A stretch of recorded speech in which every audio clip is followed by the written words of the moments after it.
1,820 photos to look at tonight. Yeah, so that's right. I thought it was 1,300. It's 1,800 photos we're going to be looking through tonight.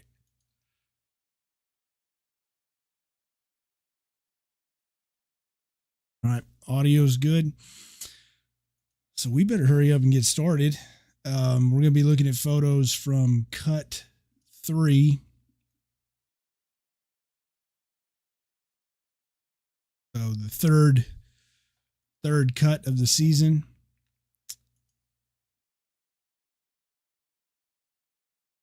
Third regulation cut with everybody. Of course, you got chief cut, which counts, but it doesn't count.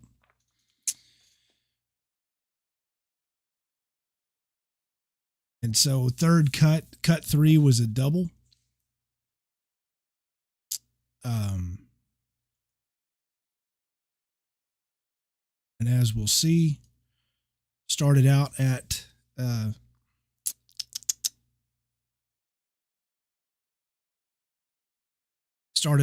stack site, and then moved into the woods on the second day.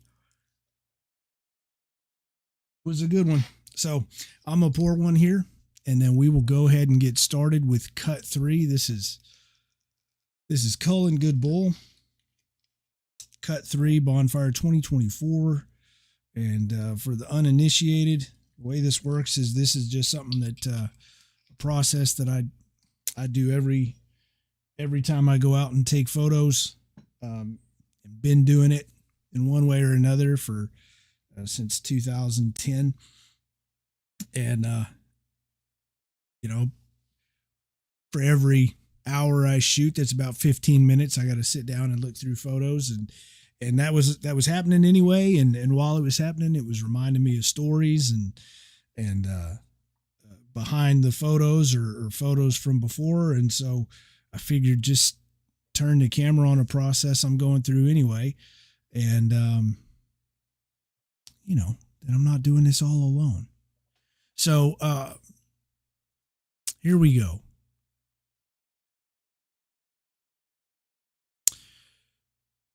As we said, the double cut weekend started at stack site. This is a stack site. For those of you that don't know, this stack site, Bonfire moved a few years ago. But it moved to a property adjoining the property that Bonfire had been on since 2009. And actually, that property, the property that Bonfire is on now, is owned by the same good folks that owned the property that Bonfire was on since 2009. So worked out pretty good, and everybody knows where it is at this point. This is the sun rising up there at stack site, getting people moved in, browns and greens, monitoring the parking lot. This is one of the trailers that I believe this is the trailer that is now hooked up to the new truck that we're going to see photos of.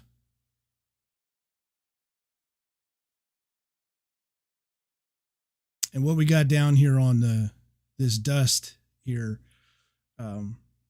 that's some of that's your typical dust this time of year, but you can also see it's pretty green. This whole area around here is a lot greener than it tends to be at this time of year. But that road, that's donated bottom ash that's really helped to secure the road on the way in. It's really kind of tighten that nice. It's really tighten that ground up a little bit. I missed that. So that happened. And so what's happening on this day is that we've got crews coming in to come prepare perimeter, and that is I'm gonna tweak something here in the background real quick, but we're gonna talk about why they're at stack site already. Um, so what's happening now is sort of an extension of what happened in 2020 to um, kind of adapt to the COVID situation, where um,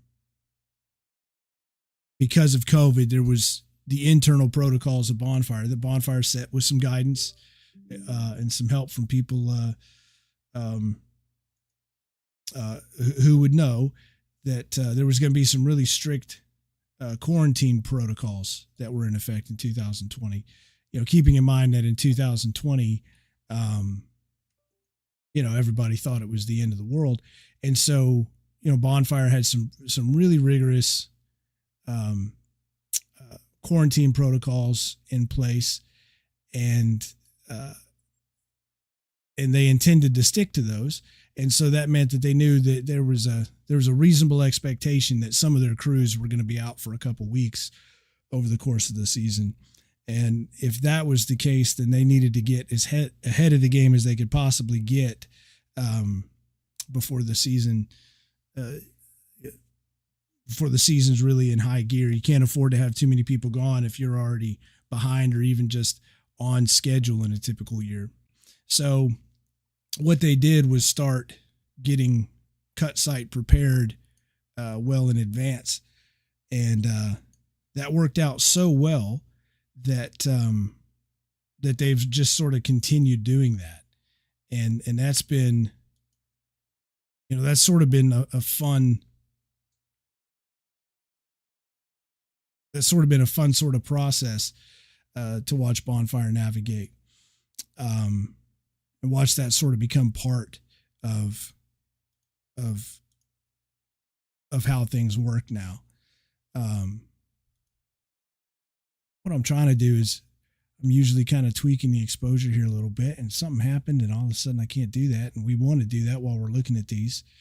We'll try it one more time and then we'll get back to the deal. And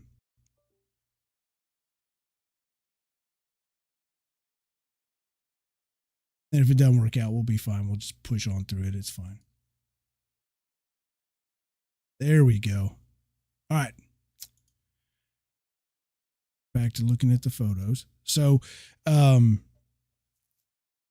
same as last year, I was reviewing the photos from last year, and it was cut 3 last year that was the first double cut that turned into a Saturday cut, or a Saturday at stack site. Now for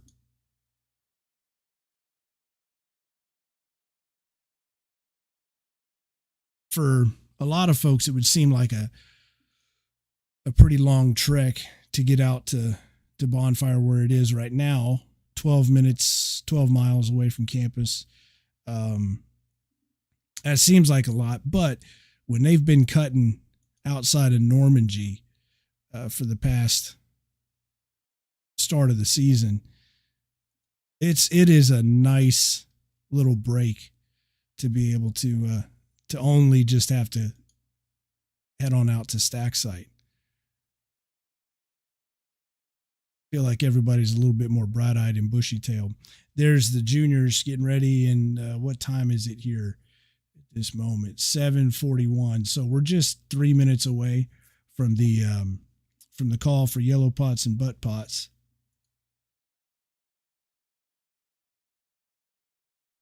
There's the seniors.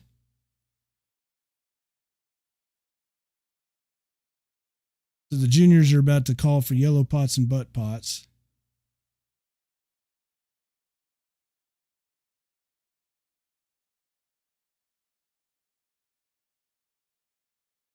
And you might have seen this photo, pretty much exactly this photo, on the Instagram there at Dion C Gallery. Took one with my phone real quick, and then took this one with the camera. And where they're standing right now, so where they are right now is the corner where one of the light poles is going to go. So these lines here are the first, physical evidence of there being a perimeter.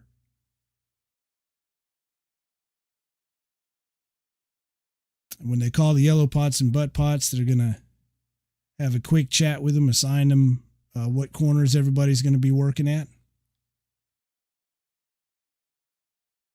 And then they're all going to get to digging. And they are digging, as we're going to see. They are digging these holes the way anybody at Bonfire ought to be working. You work the hard way. So they're going to be digging these holes by hand to set the light poles. These will be different than the perimeter poles. The perimeter poles are the ones that have the flags on them. And they're the ones with the guy wires that run up to the stack.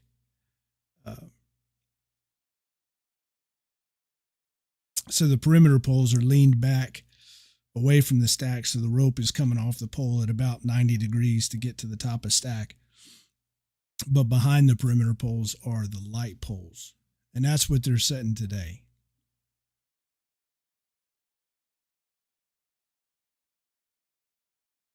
Everybody's getting their marching orders.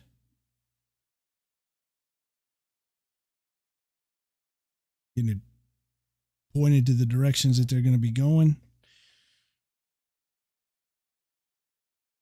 And they cut them loose. And they got to run out and go get their crews from the parking lot. And they're all going to come get to work. So participation this year has been, man, it's been something to watch. There are a whole hell of a lot of motivated Aggies. And as many Aggies as there are, you know, my big concern on in the first week at first cut with everybody out there, and I don't want to say it was a concern, but the big thought that crossed my mind was, if there is a problem with this, the problem is not going to be too much work for people. It's going to be, is there enough? Spread the work around as many people as they've got coming out this year. You know, and there's part of me that wondered if there's going to be enough. I mean, we know there's going to be enough, but is there going to be enough for the Bonfire motivated Aggie? Their threshold for what is a lot of work is pretty damn high. And, you know, so it's a reasonable question. Is there going to be enough work that nobody out there thinks that coming out next week is optional? You don't want anybody to come out and think, well, they've got enough people, I don't need to be back next week. And so far, that has absolutely not happened. In fact, across some crews, there are more people coming out now than there were in week one, which is the way it should be. As more and more people hear stories from people who've been out to the woods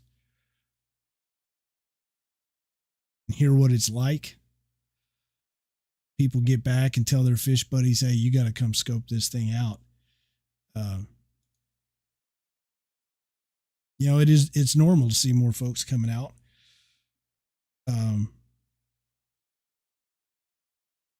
And so it's really motivating that there's that many more folks coming out in a year where you've got more people to spread the work around. So the horses came up to visit. This is an important point that everybody needs to understand about Bonfire. And we're going to talk about this. I'd never get tired of beating this drum. Where Bonfire is right now, this is somebody's working pasture land. They use this space. They run head on them. They've got she's got a number of horses. This is working pasture. So, you know, Bonfire does the best that they can to do what they need to do to get the fire built there and do what they can do to get as many cars on there as possible.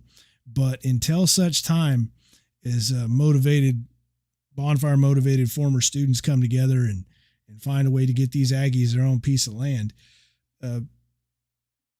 or at least a piece of land that they can use every single year and they can do what they need to with it, well, you can expect that you're going to be coming out to Bonfire on somebody's pasture. Which is, it's great. It's great being out there. It's a great piece of land and it's great people. But we just got to keep that in mind when we're bringing our cars out there. When you come out to Bonfire, show up early, carpool, minimize the number of cars, because it's going to be a number of years yet before these Aggies can build you a parking lot. And if we're being honest, they're never going to build you a parking lot. Motivated former students are going to build you a parking lot because they're too busy doing work like this, which does include having fun sometimes. So if you're a yellow pot and you are not taking care of your tools, then the brown pots may find your tools, and then you will find your tools buried in the dirt.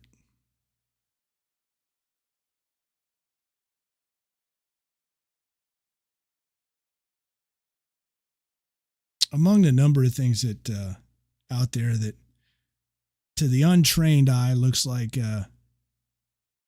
looks like shenanigans, tomfoolery. But there's a method to the madness, because you are learning. You've got a job to do, right? They're over there digging a hole. You've got hard work to do. But part of your job is keeping up with your stuff. And you can't forget the things that you're supposed to do every day because of what you've got to do right now. So even the horsing around has a valid and useful purpose. As off task as it may seem. I'm a big proponent of strategic shenanigans. So here's Neely making progress. Neely's working with Kruger. I'm so bad with directions. Northwest. Is this the northwest? The northwest corner. So I took advantage of the light here a little bit.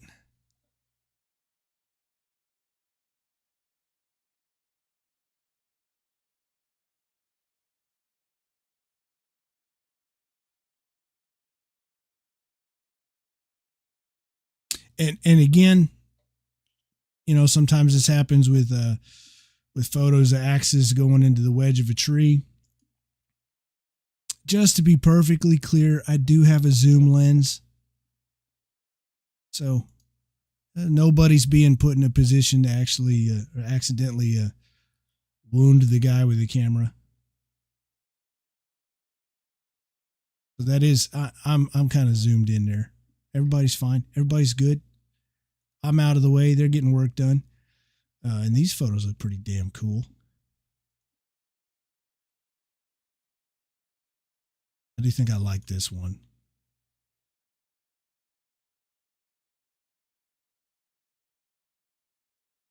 I'll go back and make sure that's the one. And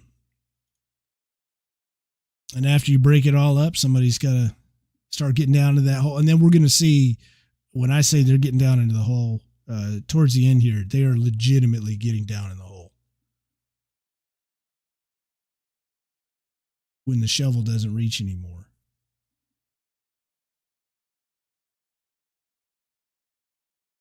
Last year, my youngest son was the measuring stick. So they put him down in the hole, and when it was over the top of his head, they still weren't done. He just wanted to go in the damn hole.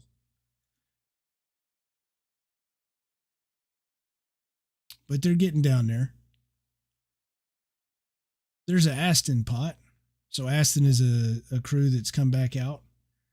Their crew is reformed. They've been working with old Aston. Old Aston leaders, which has been great to watch that come together. They've been very deliberate and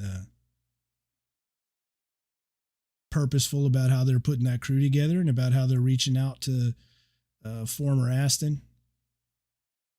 make sure that they're doing it right with respect to the past. There's Neely. I still owe them a message. They're doing something real cool where they're making replica pots for like your keychain. They got a bunch of different options. Start with just the color of the pot. If you've got a color to the pot that's important to you, you know every crew's got a different color scheme or what have you. And of course, if you're upper leadership, you've got your colors, and so they've got those options, and they go all the way up to doing a actual detailed hand painted to the letter reproduction of your pot. So that is something I intend to do. It goes to support the dorm and what they're doing. So if I get a link for that I can share, I'll probably put that in the description of this thing when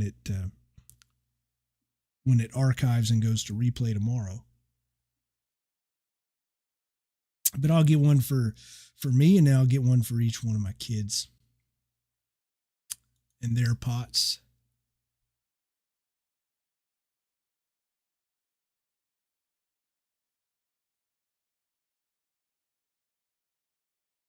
Now here's something that happens. The juniors have got to walk. They're pacing in circles this entire time, keeping everybody on task, and they're doing their damnedest not to break, but these brown pots sure make it hard.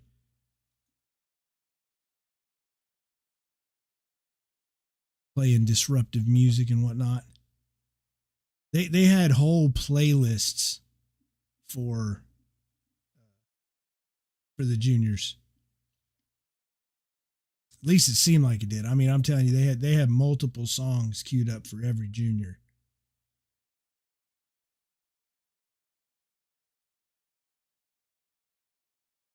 And I have different shots just right before this. But right before this one, this was one of the last ones in the series there. But I'll save those for me. That was a junior that might or might not have broken. Which is to say, they might have made him evince a little bit of good humor for a second.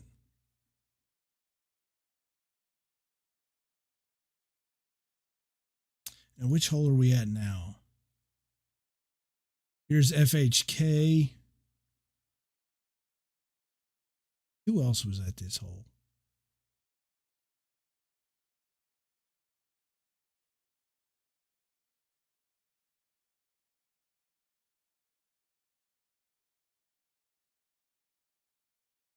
It was right about this time that they hit a wire. So they had a little bit of extra work to do over here. We don't see a ditch dug yet, so they haven't hit the wire yet. But they did hit a wire and have to rerun, dig a ditch and dig it out and get it spliced properly. Again, one of the challenges of working on a piece of property that doesn't belong to you. Can't really run a bunch of conduit, which would be nice. I mean, one of these days. So you do have bare wire running around down there, and not bare wire, buried wire. And so every year, that's the other thing. Stack moves too. You can't just keep putting stack right on top of the same hole. For anybody who's asked, and everybody has asked, well, why don't you just build a permanent slab on campus and then you just have a hole in the slab and you put it in the same hole every single year? Well, you can't do that because you're dealing with a telephone pole that's going in there, and there's not a one telephone pole that's exactly the same size as another one. A little bit thicker or tapers a little bit differently. And so if you want a sturdy, stable, secure, custom fit every year, and when you're stacking 3.5 stories of logs around them, you do want that stable custom fit. You can't you need to be able to dig a big old hole and pack everything in tight around it, which means that you're moving stack a little bit every year. You dig out as much of the old pole as you can, and then you move stack 10, 15 feet from where it was the year before.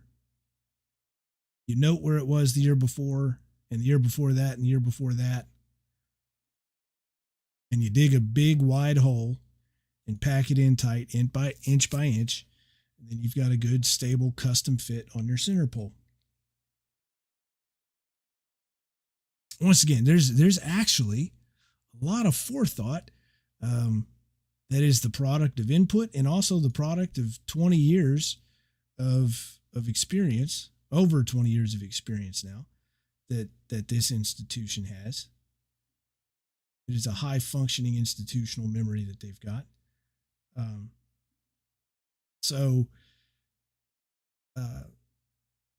All of which to say everything moves. And if everything's moving, if your whole triangulation is being adjusted every year, then you might miss the center pole from the year before. You definitely will miss the center pole from the year before because you're moving. But now you're digging a hole for a light pole or a perimeter pole, quite likely pretty near a spot where you've already got some wires running.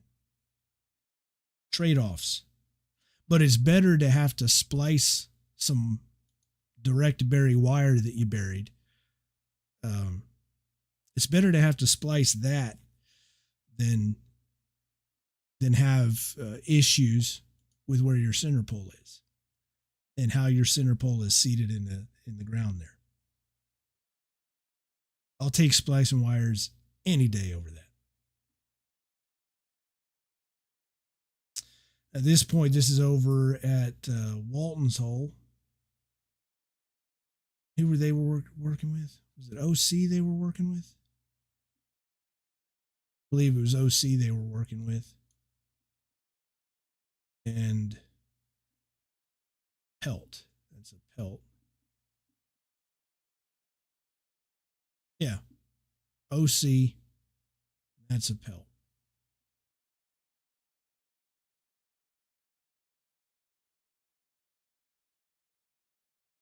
The holes did seem to be going faster this year. Again, a function of how much more relative to normal. Question, who is the N for? That's Neely. Neely Hall.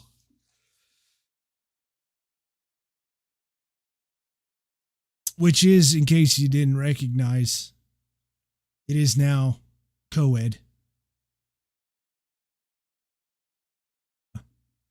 For Old Army, that might be some new news to Old Army, but Neely Hall is now co-ed. Yeah, the holes appear to be going a little bit, felt to my eye to be going a little bit faster than they had been in years before, especially when they start work this time of year, towards the end of summer, rather than later into the fall after the rains have started to come a little bit. It is unusual for the ground to be like this. In the fall, it'll get where it is wet and muddy in that top layer. But in the summer, generally, this top is rock hard and miserable. It might be one of the worst days that you have is out here digging these holes. So for everybody who had a great time digging these holes this last weekend, I hope you enjoyed it, because it's probably not going to be like that again the entire time that you're building Bonfire. I know we're in a drought. Robertson County at this point was just, at the point these pictures were taken, had just been put into a burn ban a couple days before. So,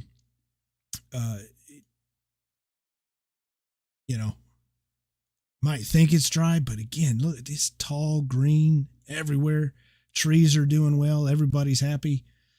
And where Bonfire is in Robertson County right now is actually the KBDI number, which is what which is what Robertson County uses, the KBDI number is below the drought threshold cutoff in this part of Robertson County, or at least it was last week. But it's the other parts of Robertson County that are high enough to put the whole county into a burn ban, which I understand and respect, makes sense. The county's got resources that they've got to put to work all over the county. And so it makes sense for them to set a burn ban for the entire county based off of who's got it the worst. But in any event, even though the numbers might be high enough to put Robertson County in a burn ban, it has been wet. So this digging went a whole lot easier than it usually does. Now this, I had to run and go take a picture of. I think it was the Browns that saw one of these horses socializing with one of the members of the Corps, and went to go look at running the horses off, just for the horses' safety. They don't want the horses to get too acclimated, and then wind up come stack time with the horses trying to hang out while people are stacking. But they let this one last just a little bit longer. This is one of the members of Parsons Mounted Cavalry, so it would make sense for him to have kind of stepped off to the side there by the tank. Both of them are PMC, I believe, but it would have made sense for them to take a little time to hang out with the horses. Not too long, though. They did end up politely running them off. But of course, I had to get a photo of that PMC hanging out with the horses. Now, what we're looking at here, this is going to be center pole. Right here is sort of our first look for the season at exactly where center pole is going to be. So all of the holes are referenced off of where center pole is going to be. And then throughout, you're checking, because it might be a little bit imprecise work, digging a hole by hand. So you're confirming that everything is still aligning correctly the way you set it up against center pole. But yep, it'll be right there. And there's this is junior head stack, with the measurements, of course, being, well, it's everybody's responsibility, but particularly his. This is going to be junior head stack. Hell, the job's in the name. So he's just gone and confirmed that the core's hole was going where and how it should have.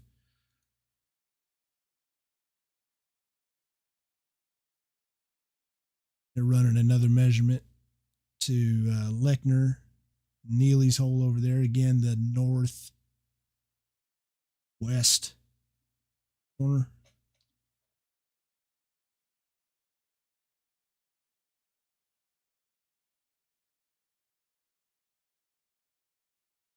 And the core's hole was going so well, the Corps was able to go get their pole and bring it in. And of course, like everything, you bring it in the way you ought to. Carry it on your backs. These poles, like so many other things, are donated.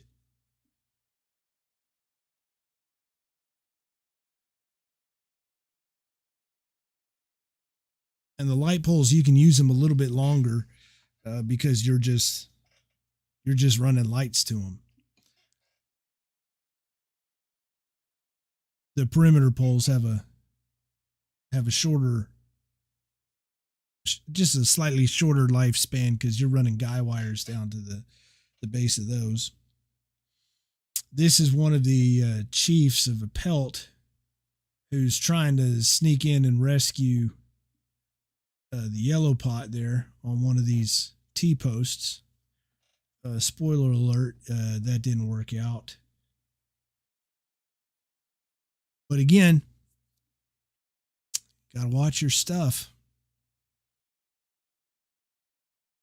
He was eventually given it back, but his buddy did not get it for him.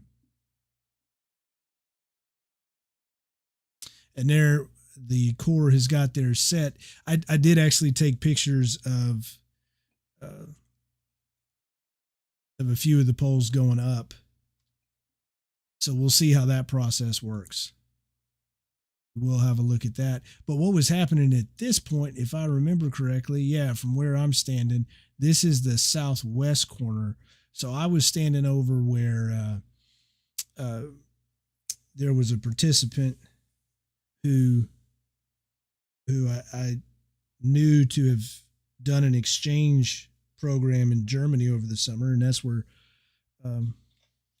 my family is from, and so went over to see what she had thought of Germany. I love it very much, very fond of Germany. As I told her, honestly, if there wasn't this here, man, I'd love to spend a good long time in Germany. That was a wonderful, wonderful place to visit. So it was nice to go catch up with her and on how Germany was for her. And in the process, there was a young man standing there from Lechner who I had asked her in German how she thought of Germany. And forgive my German, it's rusty, but it was, I said, "Wie denkst du an Deutschland?" And schön, and she goes on a little bit.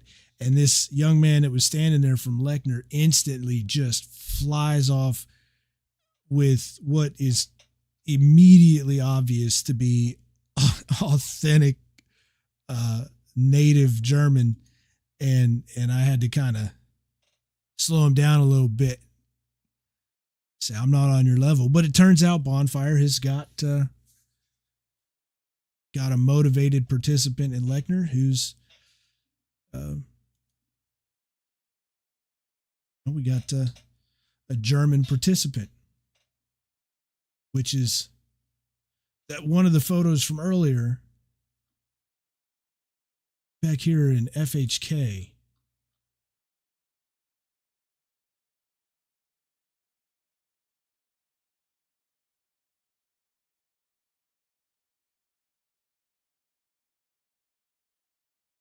Where is it? It's not uncommon for Bonfire to attract motivated Aggies from all over. We saw some of the FHK photos we were looking at earlier. We got a participant from is it the Czech Republic? Am I correct about that? Czech Republic, Czechoslovakia, I don't know.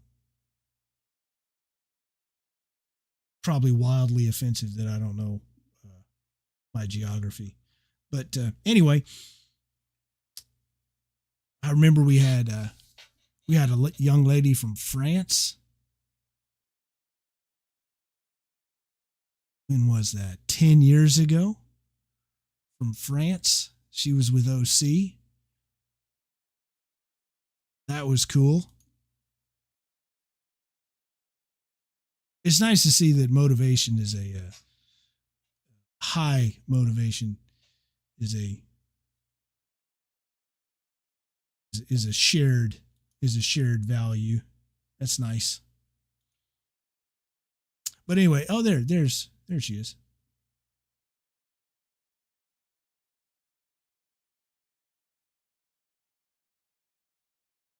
No. Is it her? Is that her?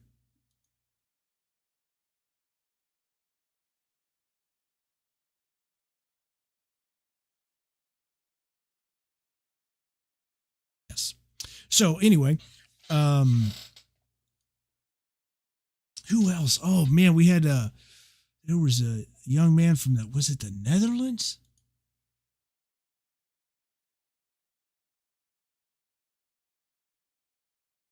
And I'm not at this point trying to distract from the fact that, yes, very clearly the non-regs have got a lot of work left to do. And the core has already got a pole in the ground. I'm totally not trying to distract from that. There's Walton again in the southeast corner.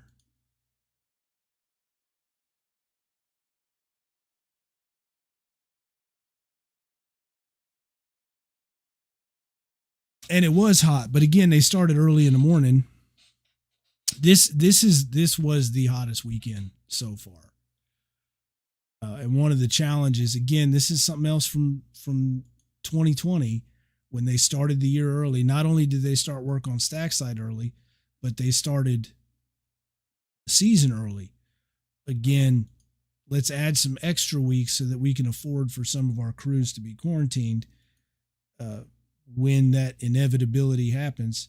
And it did. But there was so much advantage that was gained from starting the season 2-3 weeks early, whatever it was, that they've just stuck with it. And I mean, there was certainly a ton of advantage. And here you see them, this is them starting to get in that hole. So they're going to have buddies holding them, sitting on their legs, and they're just doing a bucket brigade of pots down to the bottom of the hole to fill those pots up. And I'm trying to get that right in the light between people. But anyway, so it has a lot of advantages to get people hooked on Bonfire early before they find some kind of flow or something to get involved in. They found it helped recruitment, but where it hurt, there's no denying that it hurt.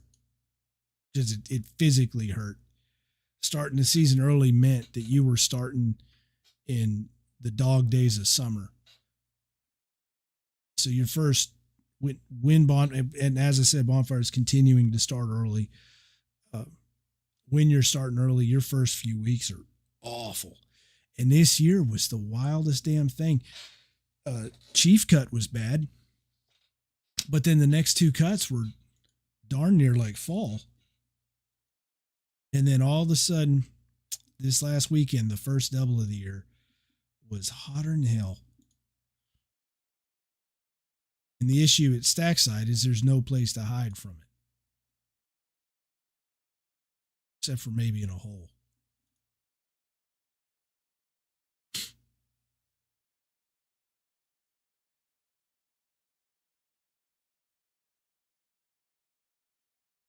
Now somebody else has finished theirs.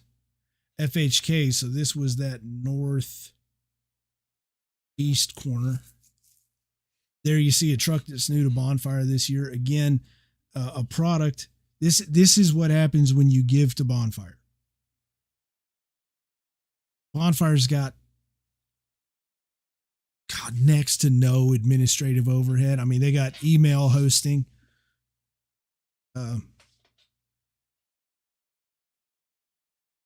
Maybe that counts. But pretty much everything is operational. Insurance coverages, land lease, materials, fuel, rentals. When you give to Bonfire, you are guaranteed that what you give to Bonfire builds Bonfire. And one of the things that the generous gifts of former students were able to achieve is this new badass truck for hauling logs. You might recall from years past, there was a red Dodge. What you might not know is that Dodge was that had to be hot wired to start. It didn't have a working key anymore. Clear title and everything was fine on it, but time had its way with it. So that poor Dodge limped along for a long time, but it was red, so that one was Reba. And they had a white truck, and that one was Dolly.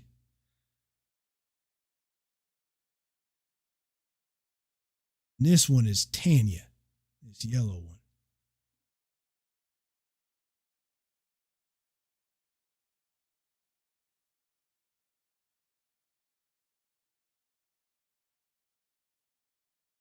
Joey's correct here. That comment, we do need a cell phone. We think we have a solution to that. Newly discovered that Venmo will now accept, what do you call them, virtual numbers. So the other thing is with Bonfire being student led, student operated,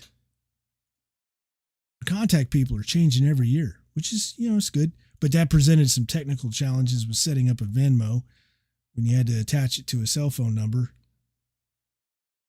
What happens when that person leaves? There's enough balls in the air already keeping up with that.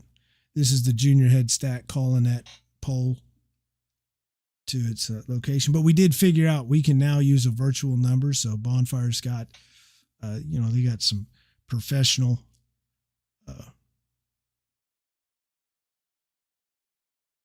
on the Outlook Microsoft thing now. Enterprise little setup. So we're going to get a virtual phone number, and that will suffice for Venmo. And then we can start putting those Venmo QR codes everywhere and make it easy for people to give. But if you are motivated to give, don't want to do it through Venmo, want to put it directly in somebody's hands, want to talk about exactly what your donation is going to achieve, I highly recommend info@bonfire.ag, or shoot me a message. I'll get you lined up with somebody. And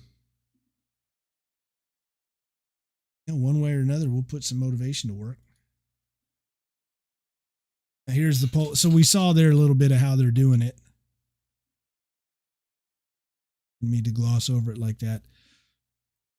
But they're using the Y sticks to push the poll in. And I have talked about this on review sessions of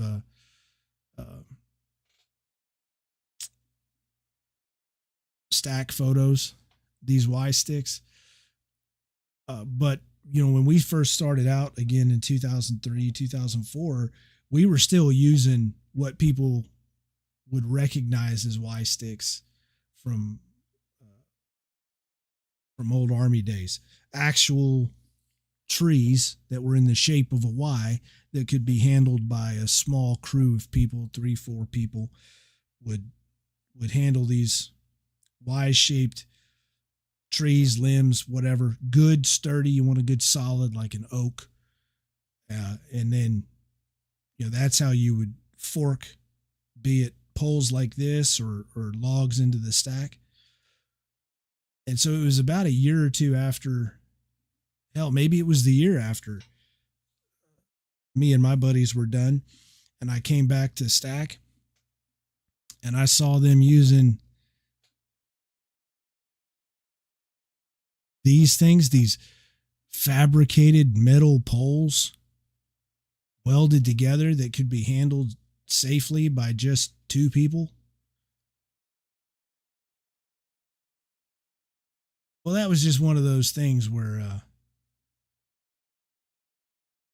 that was awful smart, and it made me feel awful stupid. So what he's got here is a bucket of water from what they call shit pond.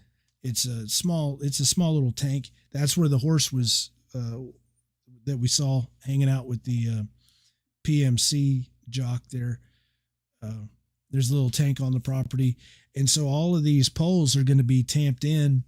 They're going to put the dirt back in, but they're not just going to shovel that dirt back in. You saw how loose and clumpy it was. So they tamp it in so that even though you made a void in the ground and you filled most of that void with the pole, they end up tamping in the dirt so that it's flush with the ground again. That's how tight they're tamping it. And they do that by going to get buckets of water from shit pond and hike it all the way over to the pole.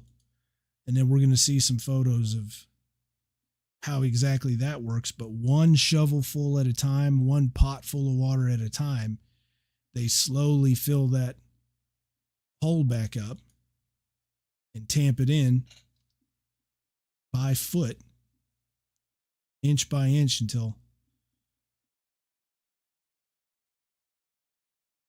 till it's set. And then that's exactly how they're going to do center pole, and that's exactly how they're going to do the windle sticks as well. Again, are there easier ways? Probably. They're not going to be as right, and they're certainly not going to be as much fun.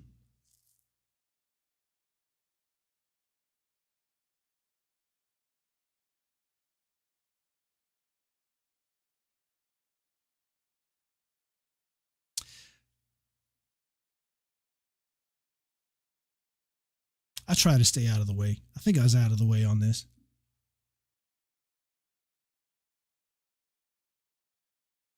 It helps knowing what's going on.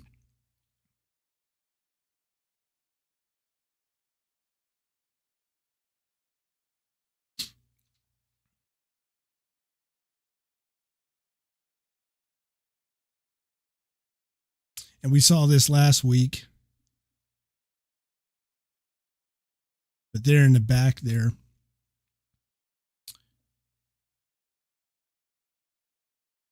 somebody's holding up an axe handle with a pot on top just to give who's calling the log a measure of where the tail end of the log is. So as he's calling front end left, ass end right, helicopter, all the directional calls, he's got some indication of where the tail end is, because what you don't want him to have to do is step away from the front, run to the back, or come over to the side here and see where things are progressing.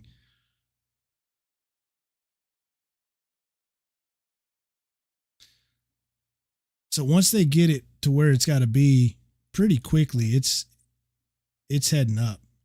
They're working pretty efficiently. For all of what people would call inefficiency, they're pretty damn efficient.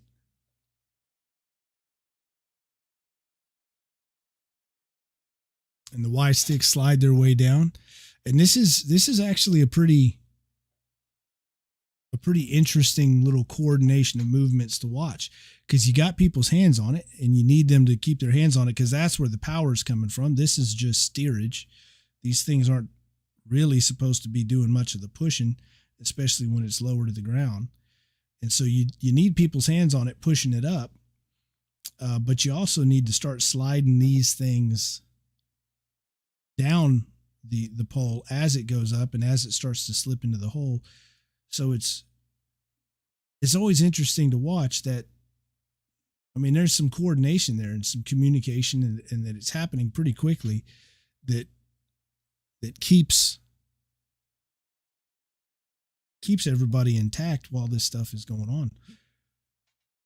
And you saw these are different crews working together on one task. These aren't groups of people that are necessarily working with each other during the week. Everybody's got their own woods when they're out at stack site, and yet everybody kind of working together suddenly in this environment together, where they haven't been directly before. They still manage to coordinate, communicate, and get things done safely. So I park here for a little bit. There's a OC in Walton with the Corps helping them out. Man, that was cool to hear when they called for meat to go get this. The Corps is busy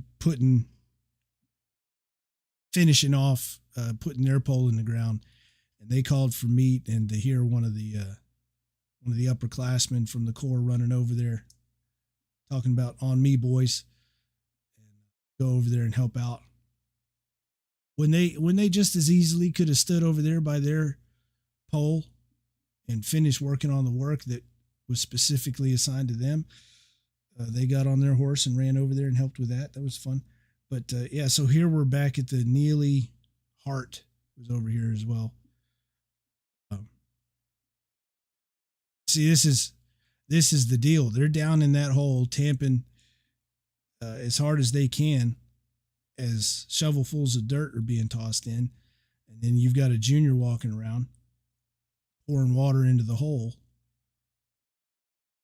Keep that process moving.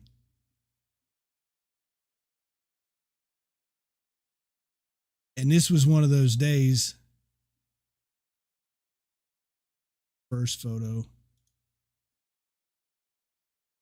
When this happened, he said this young man here said in all sincerity, thank you. Because it was that hot. It was a nice relief to get a little bit of that water, as gross as it might have been. There's another shovel full of dirt coming. And they are down in there. Again, with the Y sticks bracing farther up the top. Holding it, vertical and in place the way it ought to be.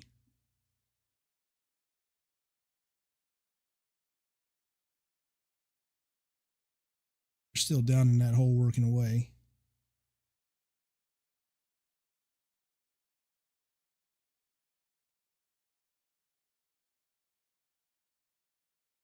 And now what he's doing is measuring plumb. So, again, these are just the light poles, right? Just the light poles. Just going to have lights on them. They're not going to have a physical load on them. But you want to make sure everything's squared away. So they're checking for plumb throughout the whole process.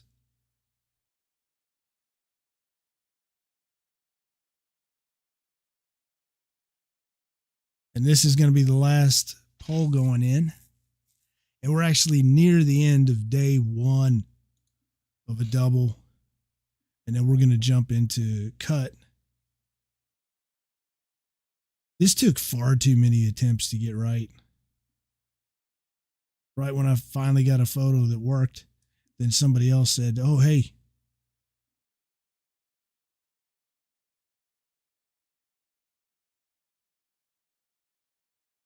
A Pelt Walton OC.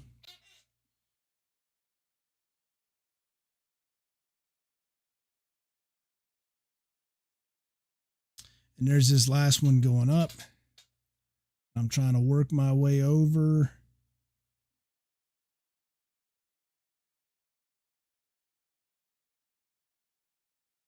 As it's going up, shamelessly getting that ABT in the background. That is the original ABT.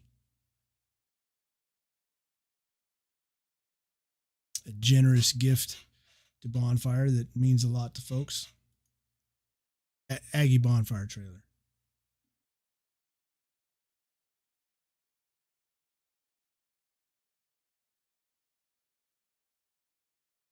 And set to work getting that one put in. Am I over back at I think this is over back at the core again. Popping that one off. And let's see how long that would have taken. It's just after 1 p.m. And then over here, just after 1 p.m. So actually, that might have been that last pole they were topping off there. But you get everybody together that's left at the end of the day. Do a little build the hell out of Bonfire yell practice.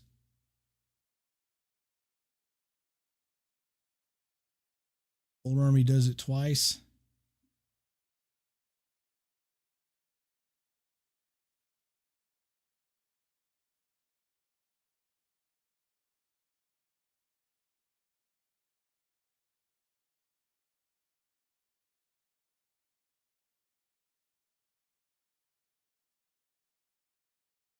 And go the heck home. And some of us hung around afterwards to talk a little bit about stack site planning. God, there's going to be a lot of folks that burn this year. There's going to be a lot. And we already talked about the challenges of working on somebody else's piece of property. You can't put road base down all over. Had a good long chat after this work was done. Do some planning and strategizing, which for the record was not the first time that such a conversation was had. We've been working on this. I say we who are helping the best we can have been participating in conversations and advising, but the students have been doing the work. The actual backbreaking work since Burn last year. So now here we are.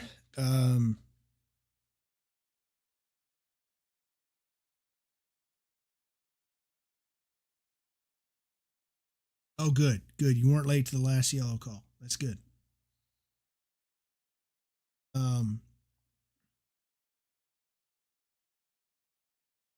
Here we are at cut the next day. Again, a double, like we talked about, first double of the year. So I'm going to pour me another drink real quick. And then we will knock out cut.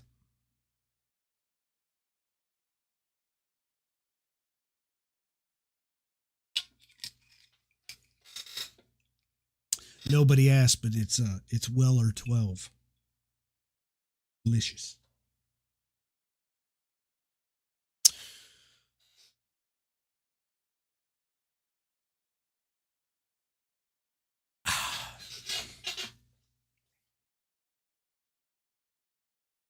And for anybody who's new, no alcohol at Bonfire. So this is as close as anybody gets to that, having a nice drink looking through these photos.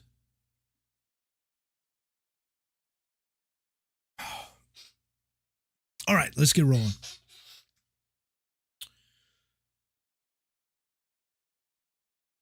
In these woods, and I remember getting this feedback last time we were in these woods 2 years ago. I got the feedback from some folks. Damn, of course the Walton boys, old Walton guys, taking a lot of pictures of Walton. Well, the way these woods set up, you can't go into the woods without pass and load. So I imagine I'm going to wind up getting more feedback this year about how many photos Walton's getting. Not just Walton this year, though, which was, we talked about it last week. It's great to see a core presence at load again. And to see that start to come together and start to really gel the way load can be when you've got non-regs and core working together on it. And you're starting to see among the core that's coming out, you're starting to see some faces that are regular rather than just, picking whatever first handful of people you see in the core woods and telling them to go to load. You're starting to see some of the same faces over and over, which seems to indicate that there's some core guys who are motivated for load.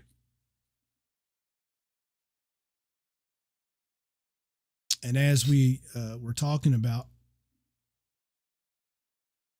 it kind of came up with a couple different folks this weekend. What's really great about a load that's got core and non-rig in it is that, and when that really gels the way it can, you wind up with core that loads is something a little different than the rest of the core. And as has been known from any non-reg crew that ever loaded, I mean, it was Davis Gary before it was Walton. The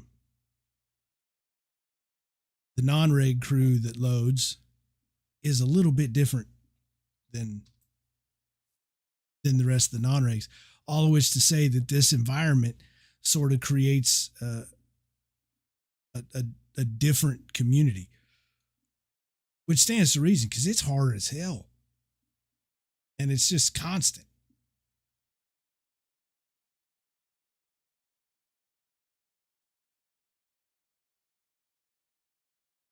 Usually not much place to hide once it gets hot. Sort of like unload in that regard, but unload is a thing that's just passed around to different crews every week.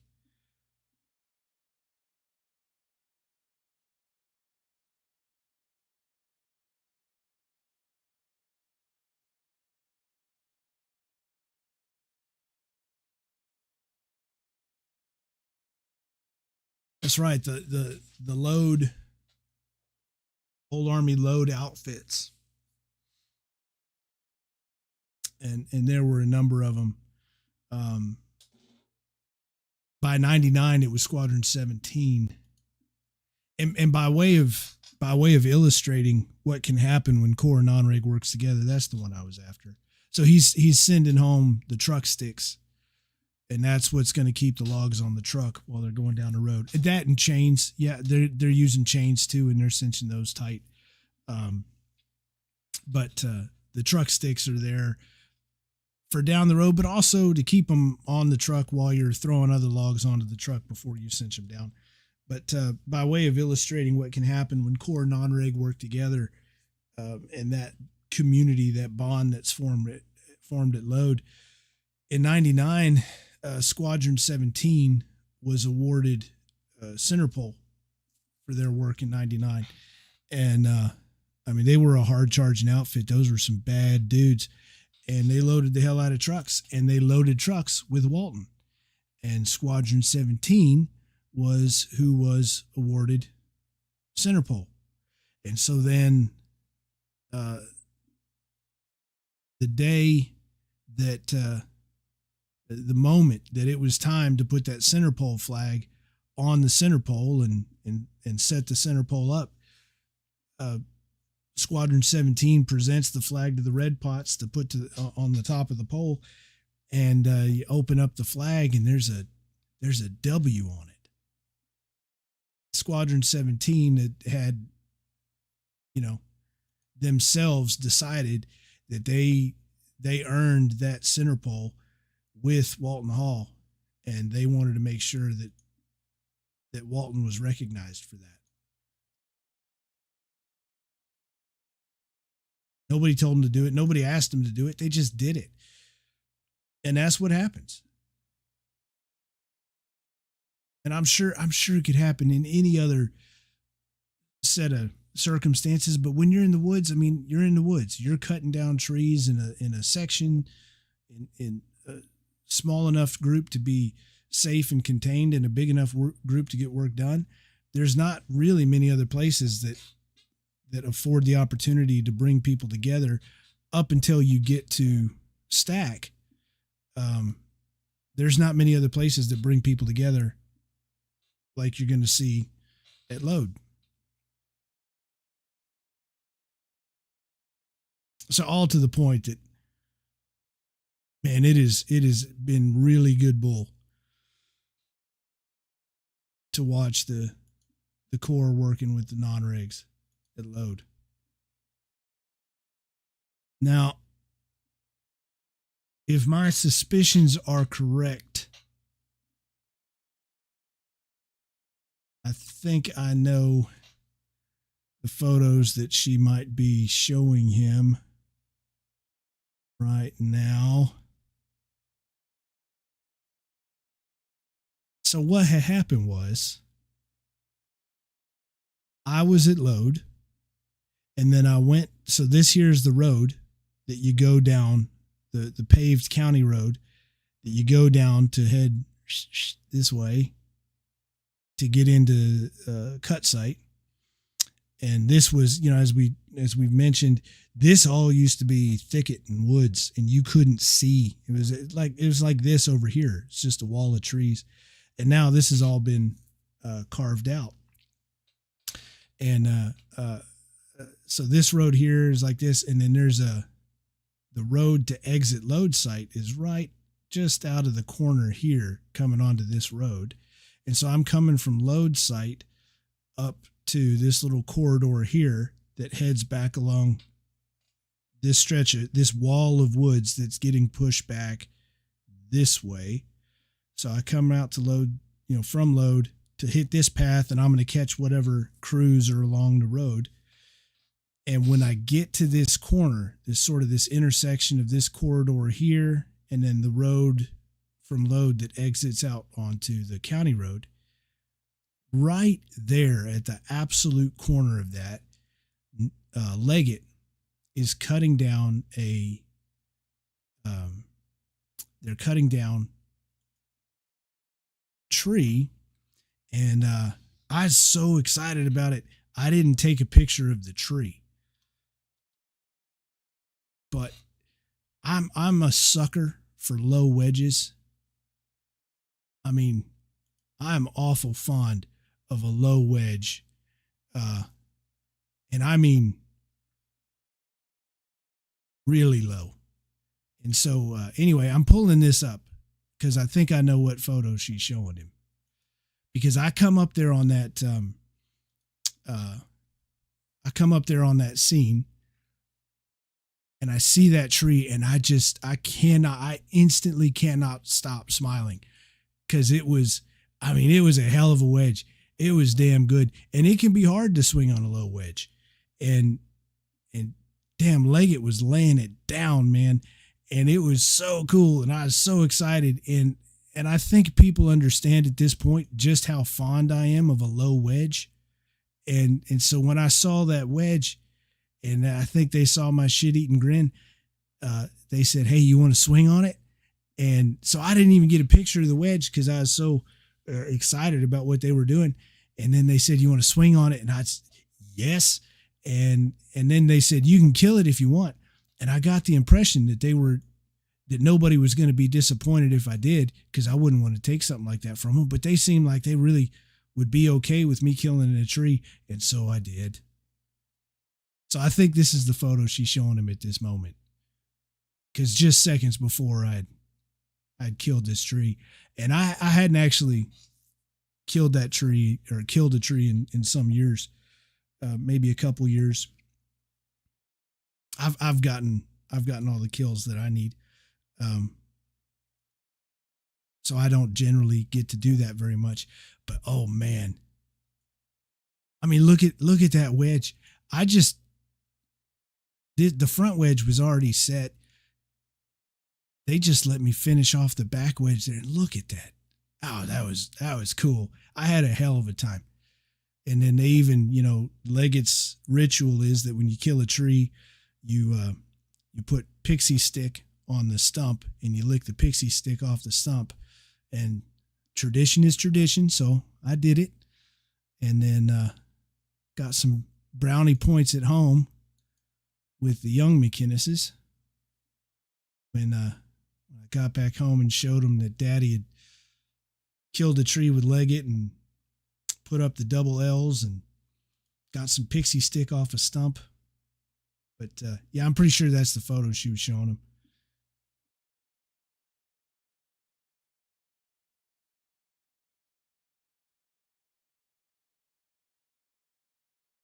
Anyway, so we're back down that corridor a little bit, heading into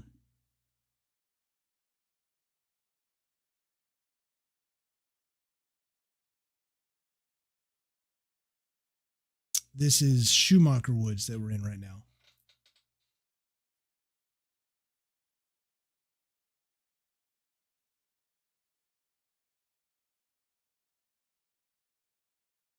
And this tree, I believe this is the one. It put up a bit of a fight. And it was a tree that was perfectly balanced. I mean, just straight up and down. And it had one limb going one way and one limb going another.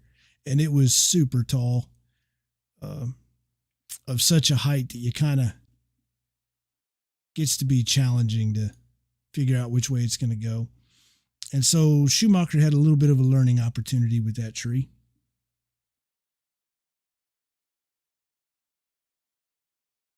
and it was negotiated well. Everybody took it for what it was, which was a learning opportunity. And I was impressed with how everybody handled it. So good bull all around. I mean, it back wedged. So that's bad bull. But how you handle it, that's what matters. And everybody handled it well, treated it as a learning opportunity. And you move on. So here Neely was hiking a log. So you get down, and caller here is going to call downset hike. And they hike the log back. And this was a big log. And typically what you're doing when you're hiking a log is you're just trying to get it into a position that maybe you're trying to get it away from pungies, yopon sticking up out of the ground. Maybe you're trying to get it away from a ditch or get it to some place where you can now pick it up. But there's a couple things going on here. First of all, there's the skids. You can see the skid right here. This log that's small tree, this coffee can that's down here. That's the skid. So that's where the log's got to be anyway. But also, and I found this out later, when I went to unload, I didn't know this on this day, but this was the first of many logs that I saw hiked throughout the day. There were more logs than usual being hiked. In fact, I'm kind of trying to remember how many logs I saw anybody actually carry, put on their backs and carry. And it wasn't that many. Most everything was being hiked. So there she is, downset hike. For the record, she's louder than hell. You can hear her all the way from the front of the woods. But she's calling downset hike, and then they hike the log there. And so what I found out later when I went to stack site, somehow it got brought up how many logs were being hiked. And that is when head stack told me that because of how hot it was today, and I mean, hell, again, what time are we right now? It's only 9:43 in the morning, and all I did was swing on that one tree and do a little bit of walking, and I was soaked with sweat. So I'm not hardly doing anything against what they're doing, and everybody was soaked through first thing in the morning, and it just kept getting hotter throughout the day.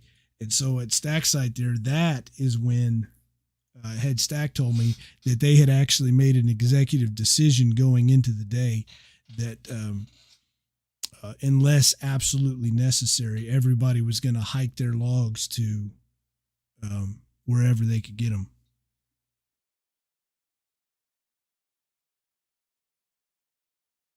Yeah, it was a rough day, Travis.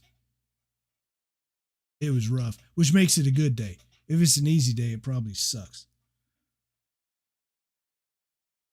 But then again, it's easy for me to say because all I'm doing is walking around and taking pictures.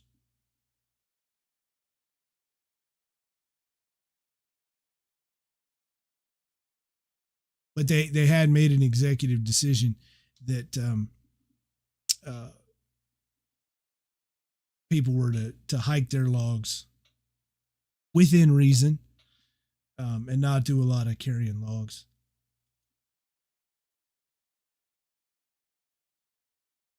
Which was wise. So we're actually back at that Schumacher tree, I believe. And the light was good on it.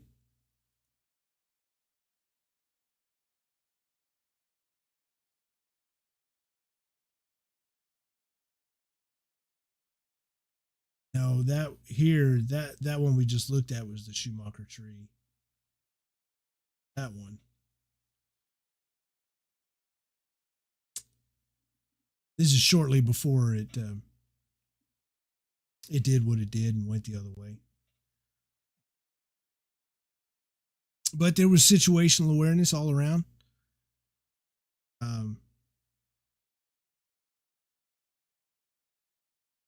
and that was good. But as I'm walking back now, heading towards Core Woods and the other woods and the back of the woods, and I passed by Leggett again, who had done me the courtesy of picking a tree with a wedge that was perfectly in the light while everything else around was dark. I sure do appreciate that. That was awful nice of him. That's that one. So yeah, this is that Leggett tree, not the Schumacher one. But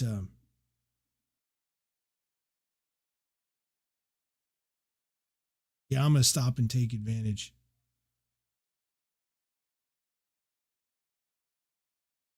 And I did see the Corps did a fair bit of hiking, but at a certain point of the day, hiking or carrying it, they both suck. They both have their own,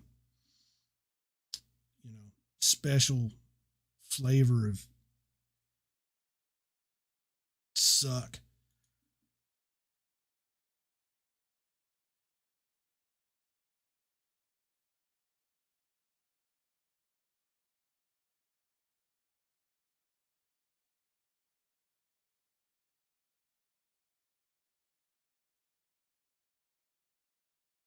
Tell me I got one of these.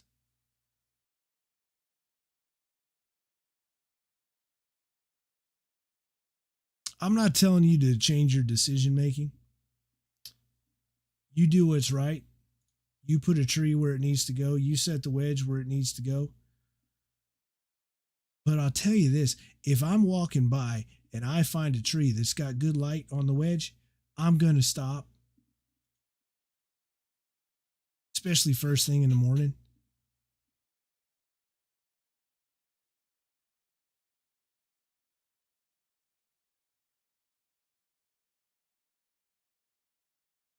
I do kind of, I tend to kind of like photos where something like this, where between the depth of field and then like debris, or if there's smoke or dust in the air or something that kind of anonymizes who's doing the work.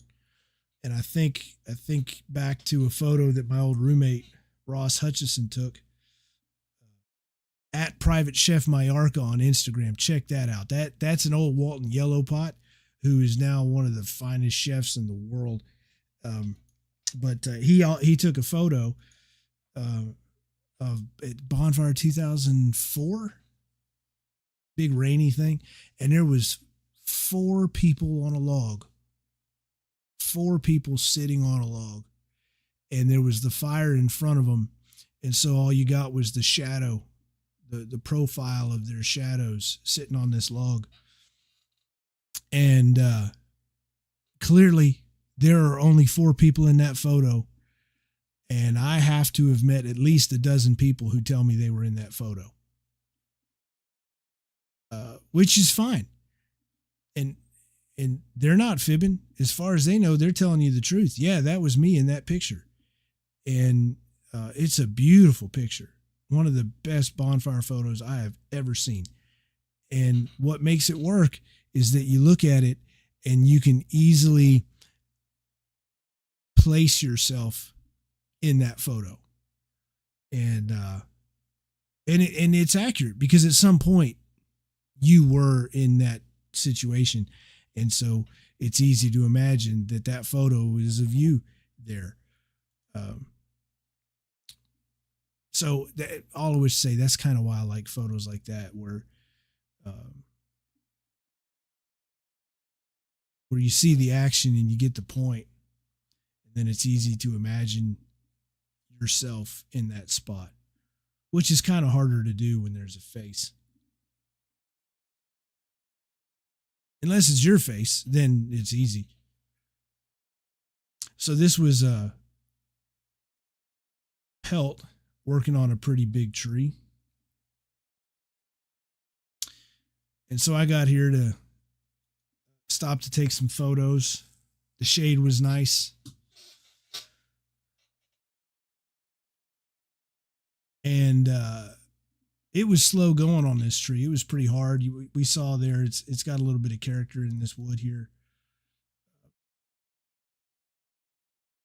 It was pretty sturdy stuff. And at this point, it's probably what 10:15, 10:30, something like that. 10:48.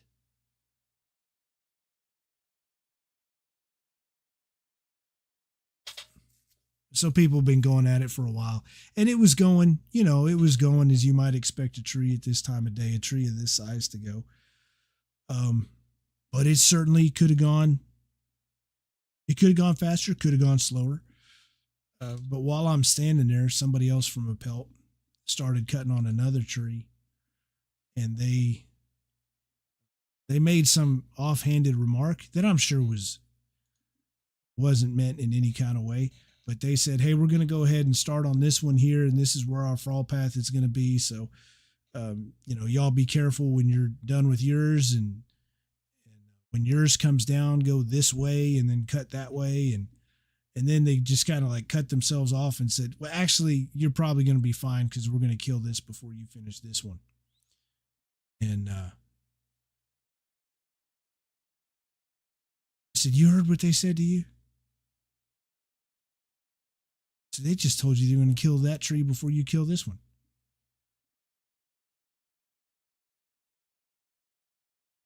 And so I jumped on the tree and we got it done. I helped just a little bit. I didn't help very much, but I got to swing on a tree a little bit. And they got this sucker down before the other ones got theirs down. There you go. Fun to cut with a pelt a little bit. Then hit Lechner Woods.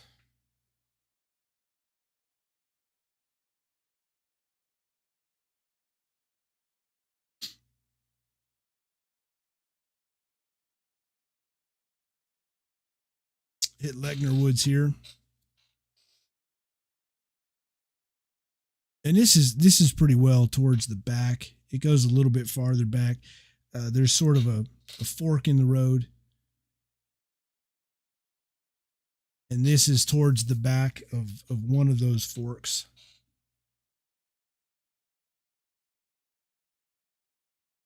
And then over on the other side, which for years that Bonfire has been out here was not traversable.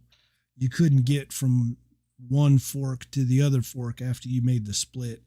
Well, they've effectively almost connected those two forks with as far into the woods as they're pushing, clearing these logs. So you can now actually walk. It used to be that you'd only see the junior red pots or brown pots sneaking through those woods, and they had to force their way through to make that cut between the forks.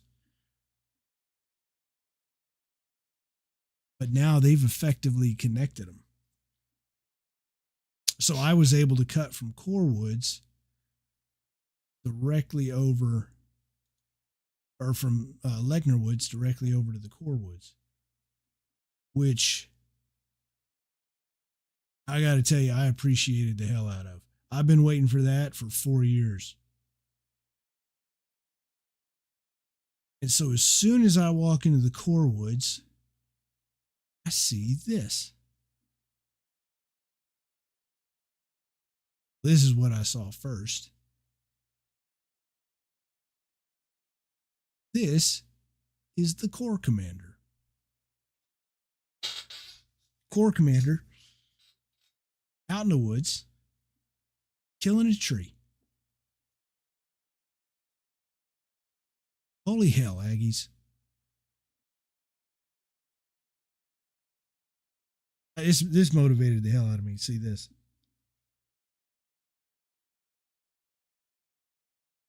And this was a good tree. When they measured it, it was 27 feet from here, from the top of the wedge to the first fork in the primary trunk. And so that's going to be the length of your log. So at 27 feet, and I mean arrow straight too. At 27 feet, that makes this a potentially a second tier log at that size. That's a hell of a thing. I'm hoping I was able to pull this one off.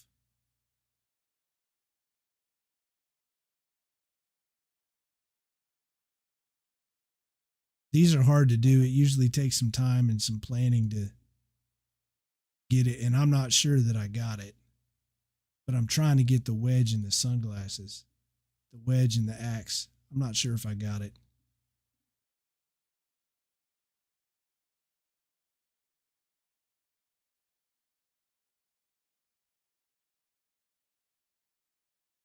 I try to do at least one of those every year. So I was trying to do it here.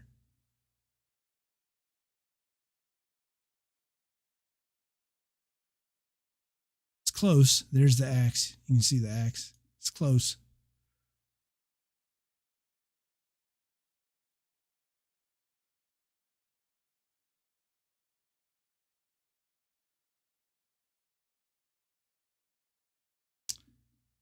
I think he took a quick break here, and it was pretty quick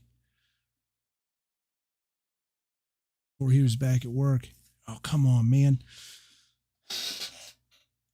Well, I might not have got it.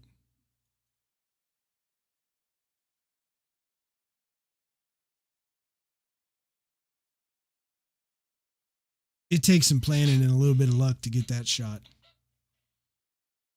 But I did get the important one, though. That's all just me having fun. I got the important one, though.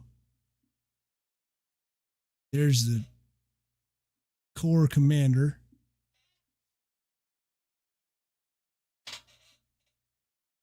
And his tree.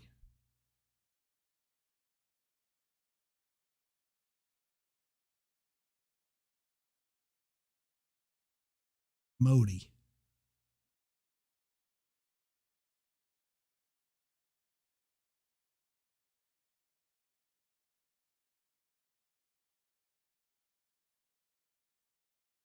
There you go. That's good to see. That was good to see. I'll tell you this, Corps Commander didn't come out when I was building it. Hell, we didn't even have the Deputy Corps Commander come out. And these Aggies had the Deputy Corps Commander last week and this week, and Corps Commander out this week. And I understand that's not an easy ask. Those guys have got a lot going on. And to take that time to come out, that was cool. And speaking of cool, here's something else you don't see every week. Ever.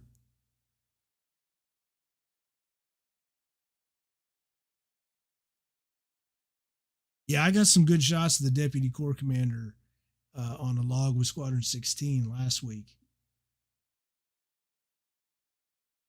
He appears to know what he's doing and, moreover, really enjoy it. But hell, it was obvious the Corps Commander enjoyed it too. How can you not? But I'm thinking, I don't reckon I have seen a green pot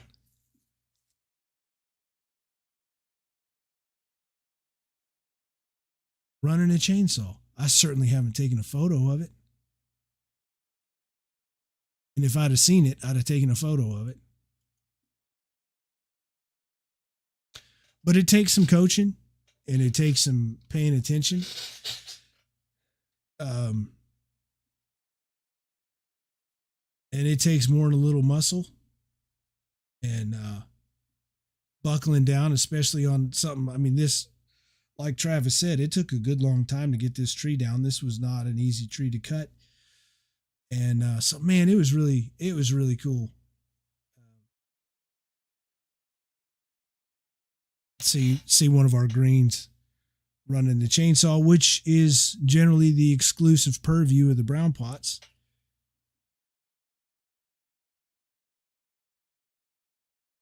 I don't know what the hell I was doing here. I think that was accidental. There's your deputy corps commander.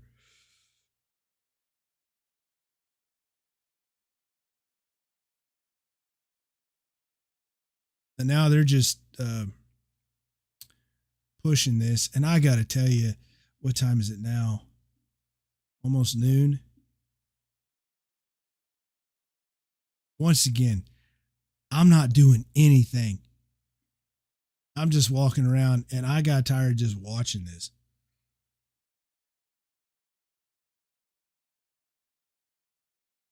One of those used to could do it things.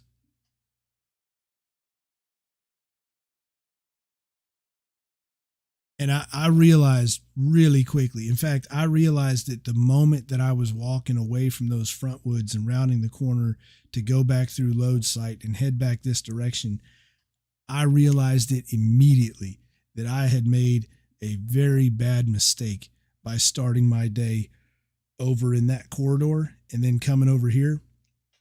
Because at this point in the day, so where I was back there when I was with the Pelt and Lechner for a minute, the sun is over this way, heading this way, and these guys here were just baking all day in the worst part of the day. I should have started here in the morning. What I should have done if I was smart, but I'm not. So I started over in the shade, in what would have been shade for most of the day. And then I finished the day in this miserable hellhole where these guys had to spend the whole day doing actual work.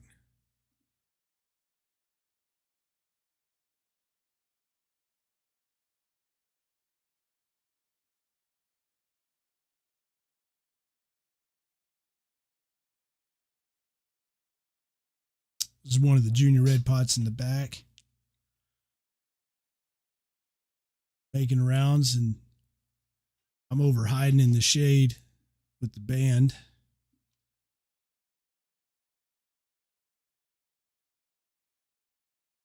Told a couple stories in exchange for an excuse to sit down in the shade.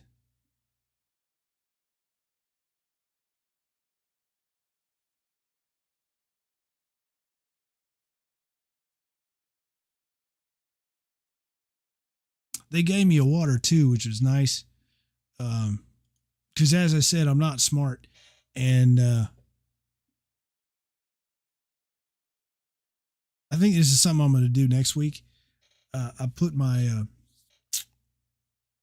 my cycling computer on while I was walking, just to kind of see where I walked. Next week, I think I'm gonna do that again, and then I'm gonna load the video and kind of keep a map up here while we're looking through the photos, so we can kind of point to exactly where I was at the time. But anyway, because I had that cycling computer running, I stopped to check on it and have a look at it. And I'm not normally aware of how far away I am from anything, but on this day, I was keenly aware that I was 0.6 miles away from where I left my water. So that was appreciated. And here we go. She was a trooper on this one. By the time I walked up on it, it was clear that she'd been giving it hell for a little bit. She got it.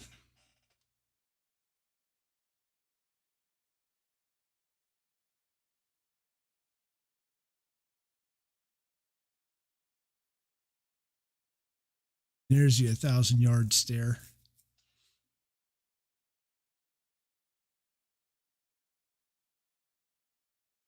Not exactly sure he appreciated this, but it presents an accurate picture of the situation. So here I am over at Leggett Woods one more time, and I'm actually trying to sneak out. but Leggett Woods was on the way and they caught me and asked me if I wanted to come swing on one more tree, and I can't say no. So I took a couple swings, but look at that wedge they got going there. Look at that. You could eat off of that. Way to go, Leggett.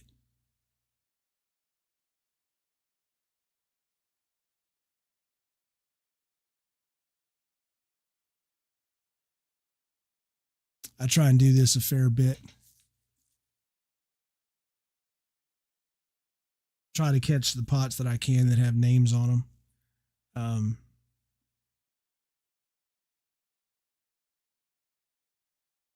It's nice to see these are all the people who wore this pot before, had this position, had this role in that community. And all the dorms sort of have that. And you see it on the red pots as well, the lines of everybody that had that position before. So I like to get those, and it's fun for people to see what they see their names still on there. Never go away. Even if you go away, you never go away. And that's an important thing to remember. I don't know if anybody ever consciously thinks about it when they're walking around with a pot that's got somebody's name on it, other people's names on it, everybody else's name on it that ever wore that pot. I don't know if anybody ever consciously thinks about it. But it's got to hit you at some point that even on some subconscious subliminal level, it's got to hit you that, whatever you do here in the short amount of time that you have to do this job, you're going to be remembered, and what you did is going to persist, and not just in the name on a pot. You're wearing the names of people who came almost 20 years before you or longer. So obviously there's something more than just the name that's sticking around. And so I got to feel like that informs a degree of accountability and responsibility and good judgment. Just that reminder, you're carrying somebody else's name. You're not just trying to, respect the names and that's been entrusted to you, but it's got to make you aware of a reality that what you're doing is going to leave a mark. And the names are just a reminder of that. I think about one time head stack. How long ago was this? 8 years ago? 7, 8 years ago? Maybe 6 years ago. Head stack from 6 years ago. I mean, he's got the original head stack pot, and it's got to have an eighth of an inch of paint on it from every year that you paint over it, and then write another set of names on it, repeat the same set of names on it over again. And the name of the individual who's wearing it is there on the front. And then it's all covered with another coat of paint, rattle can, and then you put the names back on it again and again and again. And, well, that's a pretty thick layer of paint. And,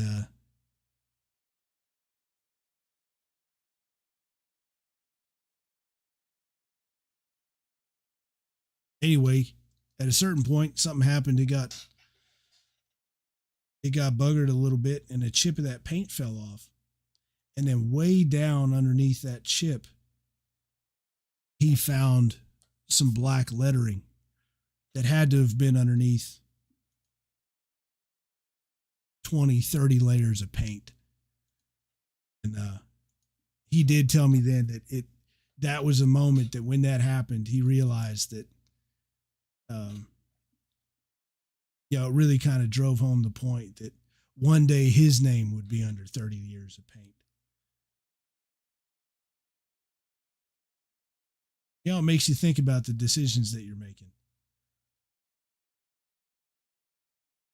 So as I said, at this point, I was trying to sneak out of the woods, and I did effectively sneak out of the woods. I caught somebody's first kill um, here in Leggett. So actually, the first kill of the day was in Leggett Woods as I was walking into the woods, and the last kill of the day was in Leggett Woods as I was walking out. So there's a nice little trip full circle.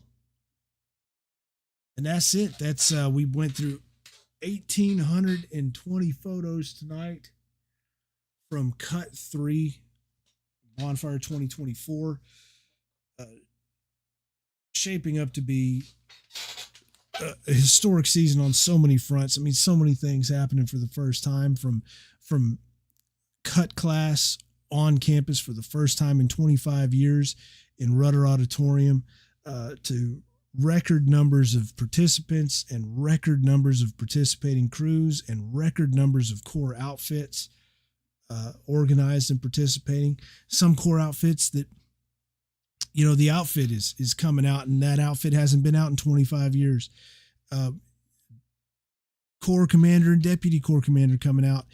Just so much motivation in what's an outstanding year. And here's the damnedest thing, y'all. This is the thing that makes me the happiest, is that, you know, going into the season, people talked about, well, with Texas coming back, you'd expect that there's going to be a lot of people participating in Bonfire.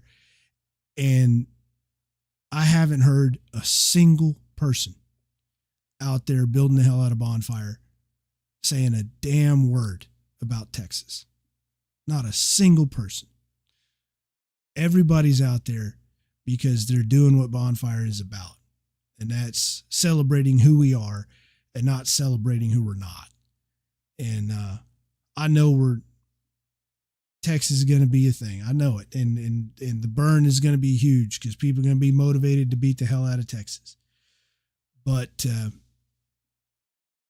what's motivating these Aggies now, and record numbers of them, is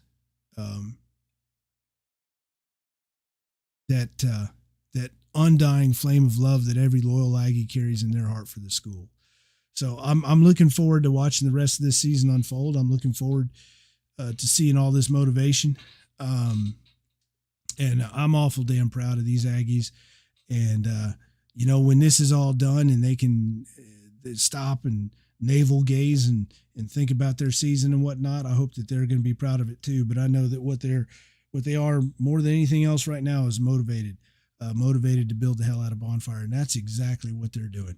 So, again, as I said at the beginning, support Bonfire, info@studentbonfire.org if you want to get more details, or go to bonfire.ag, info@bonfire.ag is the email. That's the email, info@bonfire.ag, or go to bonfire.ag/support and scope out how you can help out there. And yes, Joey, I agree with you. Beat the hell out of TU, screw TU. Yes. Also Bonfire. So scope that out and